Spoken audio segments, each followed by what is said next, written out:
por estar con nosotros aquí en Geopolítica para Todos.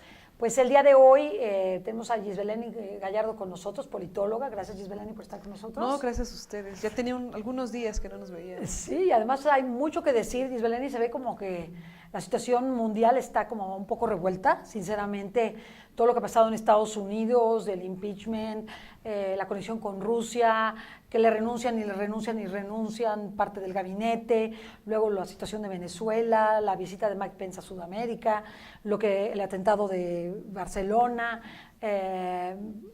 Macron gastándose dinero, $40,000 en maquillaje, en fin, hay una serie de cosas que nos interesa mucho hablarlo, que es lo que está ocurriendo, y sobre todo que el público que nos ve y nos escucha vaya hilando fino todas estas cartas en las que Estados Unidos juega un papel fundamental, ¿verdad? De un lado y Rusia de otro, ¿no? Entonces a mí sí me gustaría que nos contaras un poquito esto y nos fueras desentrañando la madeja.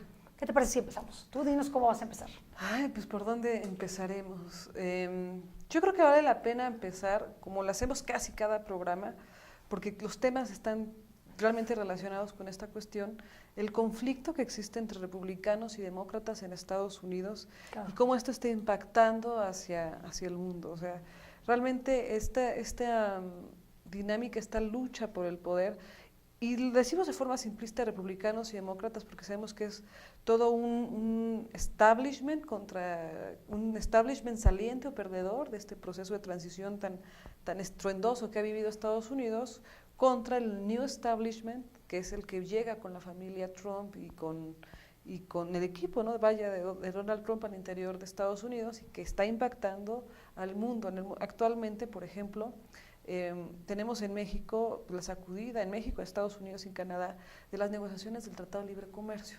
Eso impacta sin duda muchas cuestiones que pasan en México, muchas cuestiones que pasan en Estados Unidos, no solo de materia política, en este momento de manera comercial. Le voy a poner un ejemplo para que podamos entender cómo se encuentran estas negociaciones, estos dimes y diretes. Nosotros vemos en las noticias comunes y corrientes, ¿no? Las convencionales, sí, que de repente dice Donald Trump que los mexicanos van a pagar por el muro y que si no pagan va a colapsar el gobierno norteamericano, ¿no?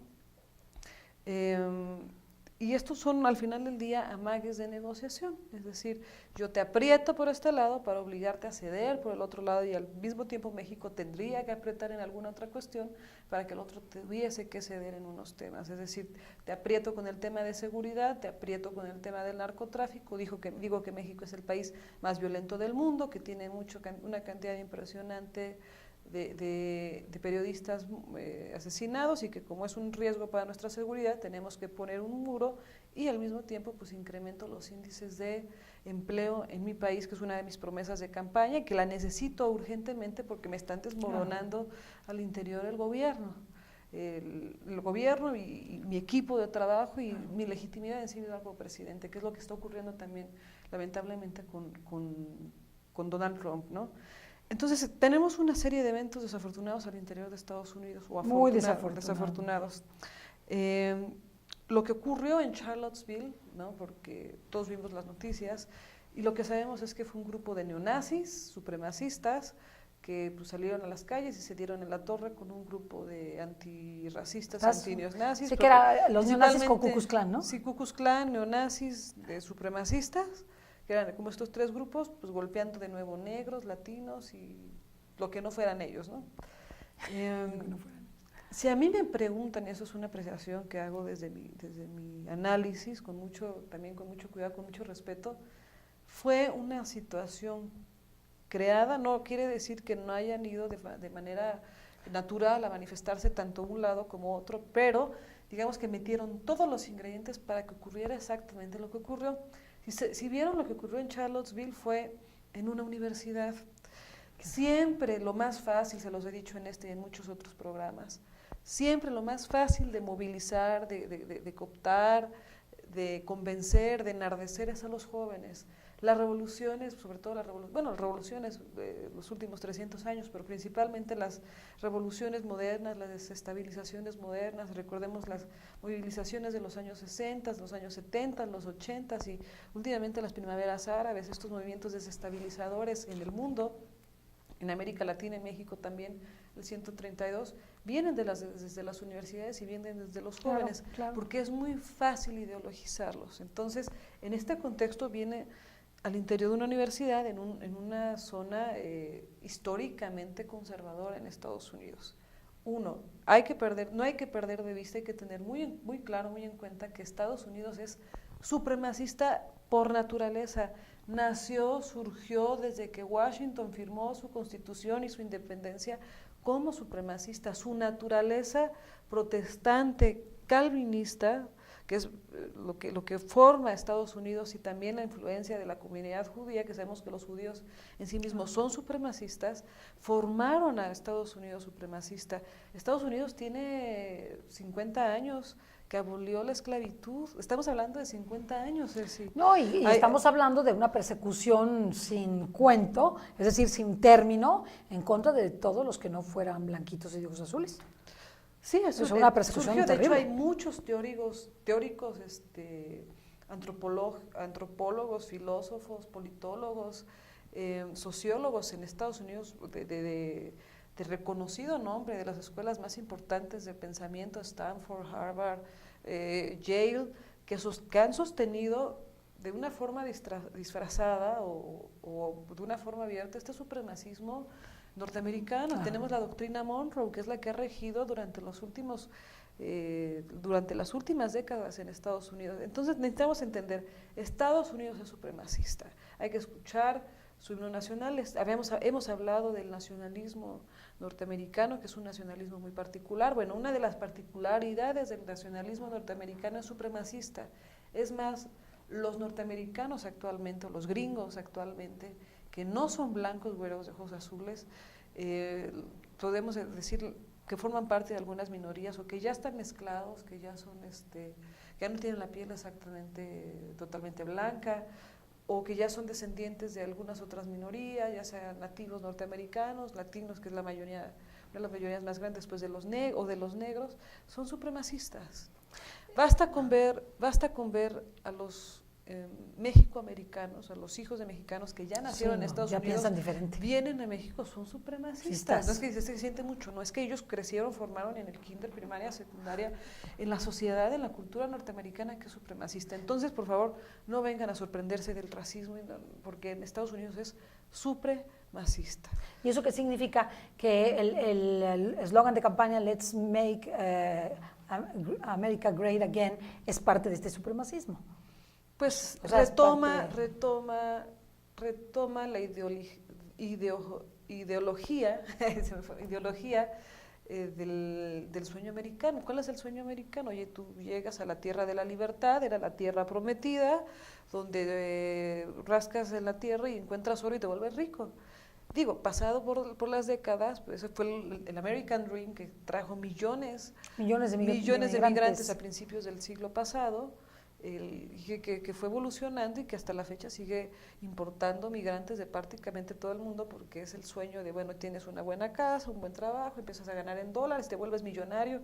Y tuvimos el boom del sueño americano en los años 80, 90, con el boom de la clase media, donde el nivel adquisitivo, el nivel de vida, el nivel de servicios que podían tener era muy bueno. Eso se perdió a partir de las Torres Gemelas. Ese mundo se acaba este mundo donde la clase media es predominante, donde empieza la algidez de liquidez económica. Eso se acaba. Entonces lo que retoma Donald Trump es, bueno, y no solo Donald Trump, que es el Make America Great Again, sino es, por supuesto, que impacta en todos los sectores de la sociedad. Hemos hablado incluso de algunas películas que, bueno, es que retoman, bueno, ok, vamos a retomar todo lo bueno que teníamos y vamos a ponerlo de nuevo sobre la mesa y vamos a ser grandes otra vez, porque ciertamente, sobre todo, empezó en el 2001 con la caída de las Torres Gemelas, que cambia el mundo y cambia Estados Unidos. Se agudiza en el 2008 con la crisis, con la ruptura del sistema financiero norteamericano, crisis de la que no se lograron recuperar hasta el momento. Es decir, pasaron de ser ricos a ser clase medieros, pasaron de ser clase medieros a ser pobres, y los pobres a ser muy pobres, ¿no? Eso para el americano impactó mucho. ¿Qué es lo que impacta y por qué se ha alimentado el supremacismo? No en sí mismo por el discurso de Make America Great Again, sino por el hecho de que, oye, yo que nací aquí, que soy, mis padres no fueron fundadores de esta tierra, ahora resulta que yo soy obrero y que el mexicano es mi jefe, o que el chino es mi jefe, o que el negro es mi jefe.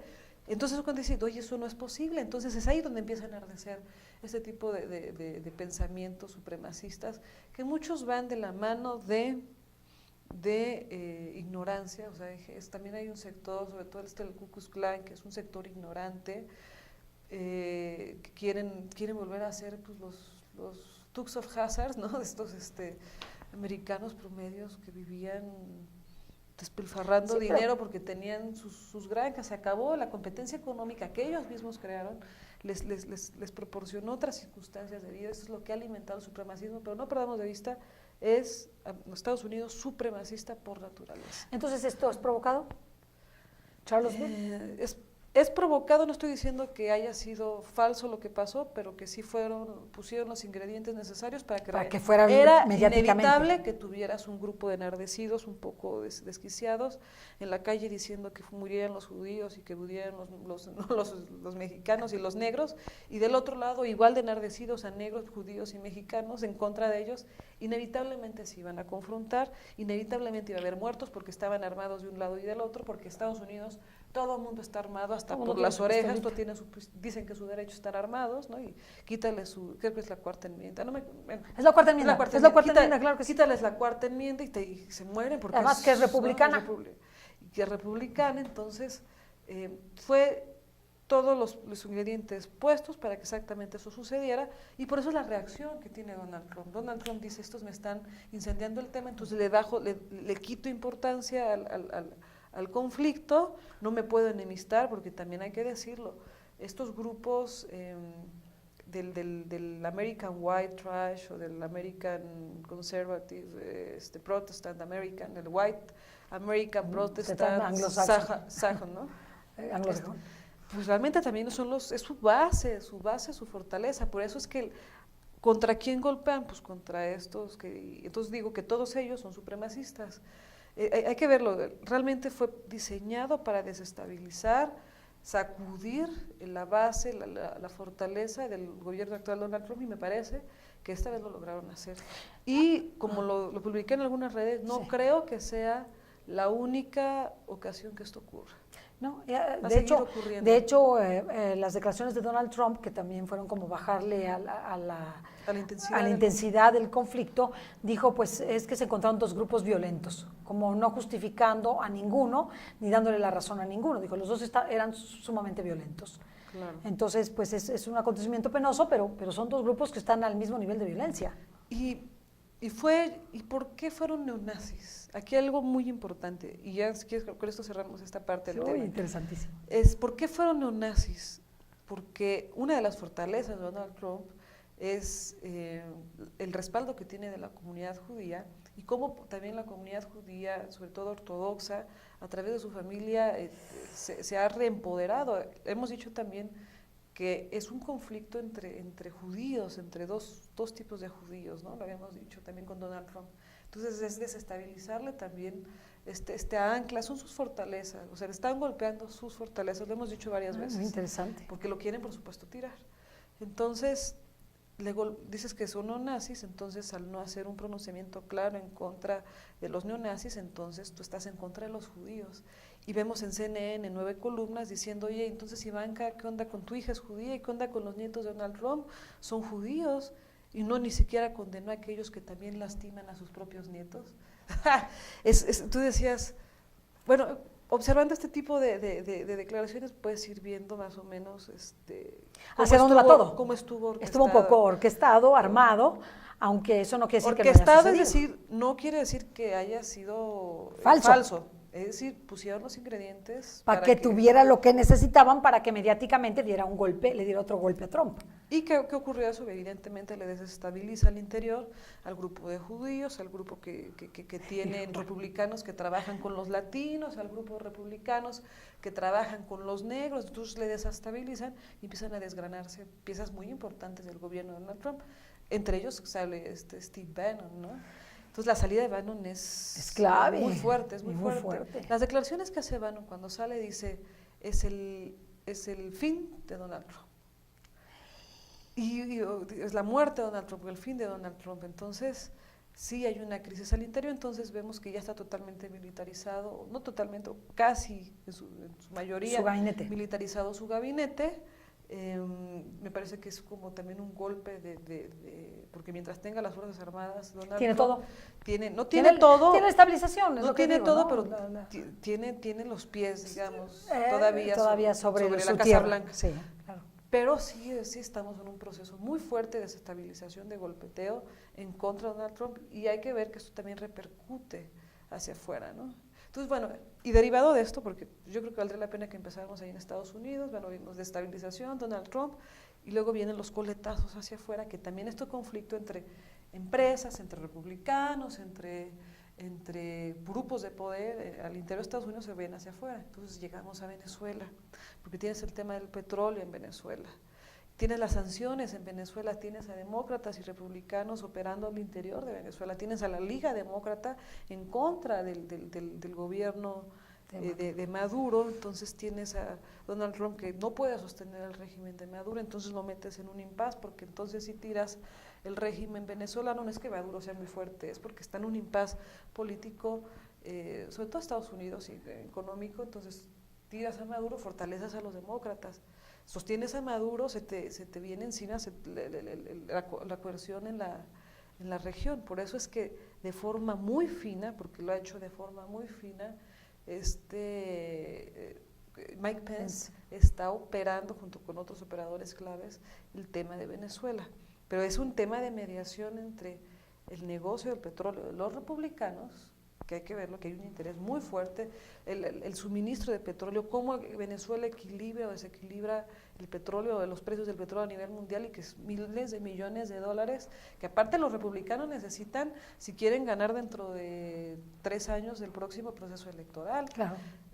Hay que ver también estas cuestiones. Entonces, ya voy entendiendo más o menos por qué a los demócratas les interesa desestabilizar Venezuela. Claro. Y entonces entra Putin, ¿no? Donde bueno, Putin a lo mejor podríamos suponer que es mucho más afín hacia los republicanos por el tema del petróleo, entonces le financia a Vladimir Putin, bueno, no financia Vladimir Putin, pero sí empeña el petróleo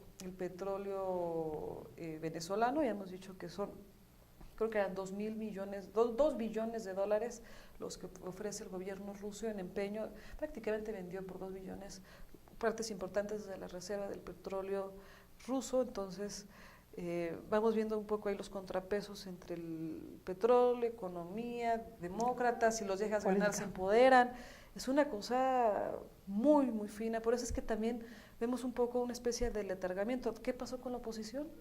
¿Dónde está la oposición venezolana? Está como desaparecida. ¿Qué pasó con la oposición Está venezolana? desaparecida. Entonces, le quitaron el financiamiento.